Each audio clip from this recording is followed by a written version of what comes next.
যখন একই গর্ভে দুটো বাচ্চা গড়ে ওঠে তখন তাকে টুইন প্রেগনেন্সি বলে। এই টুইন প্রেগনেন্সি দুটোভাবে হয়। একটা হচ্ছে আইডেন্টিক্যাল টুইন, অন্যটি হচ্ছে fraternal twin. Identical twin, identical টুইনের ক্ষেত্রে একটা ডিম্বাণু একটা শুক্রাণুর সাথে মিলিত হয়ে একটা ভ্রূণ তৈরি করে। এই ভ্রূণটি ন্যাচারাল কোনো কারণে ভেঙে দুই টুকরো হয়ে যায় এবং এই দুটি ভ্রূণ আবার ইউটেরাসে গিয়ে ইমপ্ল্যান্ট হয়ে দুটো বাচ্চা তৈরি করে। এই বাচ্চা দেখতে হুবহু সেম হয়, এদের লিঙ্গ সেম থাকে, এদের ডিএনএ সেম থাকে, কিন্তু এদের ফিঙ্গারপ্রিন্ট কিন্তু আলাদা থাকে। ভ্রূণটি কোন দিনে ভাঙছে তার উপর ডিপেন্ড করে আইডেন্টিক্যাল টুইনকে চার ভাগে ভাগ করা হচ্ছে। যদি ভ্রূণটি ফার্টিলাইজেশনের 1 থেকে 3 দিনের মধ্যে ভেঙে যায়, সেক্ষেত্রে দুটো আলাদা প্লাসেন্টা হয়, দুটো আলাদা অ্যামনিওটিক সেক হয়। সেটাকে ডাইকোরিওনিক ডাই অ্যামনিওটিক টাইপ বলছি।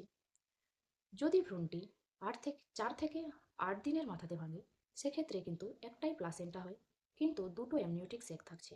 তাকে মনোকোরিওনিক ডাই অ্যামনিওটিক টাইপ বলছি।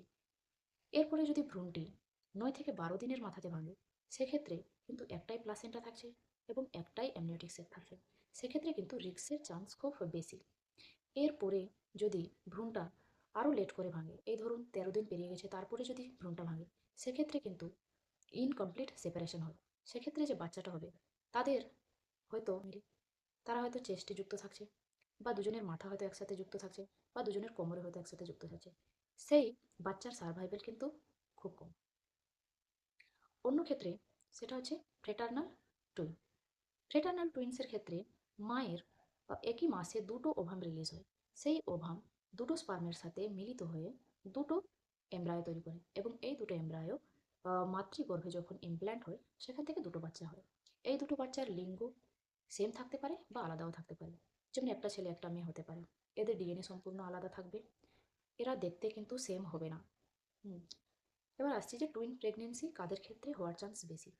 যদি জেনেটিক হিস্ট্রি অর্থাৎ ফ্যামিলি হিস্ট্রি থাকে, যদি আপনার মায়ের বা খালার বা নানির যদি টুইন বাচ্চা থেকে থাকে, সেক্ষেত্রে কিন্তু আপনারও একটা রিস্ক থাকছে টুইন বেবি হওয়ার। যদি মায়ের বয়স 30 বছরের উপরে হয়, সেক্ষেত্রে বডিতে এফএসএইচ হরমোন বেশি থাকার কারণে মাল্টিপল ওভিউলেশন হওয়ার চান্স থাকে। সেক্ষেত্রে কিন্তু একটা টুইন প্রেগনেন্সির চান্স থাকে। যদি কোনো মা লেট্রোজোল লেট্রোজোল নামক ট্যাবলেট, যেটা ওভিউলেশনকে ইনডিউস করে, এরকম কিছু ট্যাবলেট খান, সেক্ষেত্রে কিন্তু মাল্টিপল ওভিউলেশন হওয়ার চান্স থাকে। সেক্ষেত্রে কিন্তু টুইন্স প্রেগনেন্সি হওয়ারও চান্স থাকে।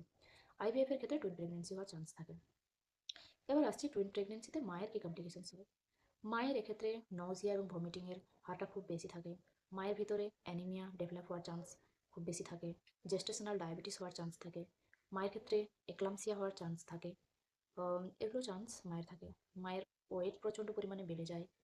ক্ষেত্রে প্রিমেচিওর লেবার হওয়ার সম্ভাবনা থাকে। সি সেকশনের চান্স এক্ষেত্রে খুব বেড়ে যায়।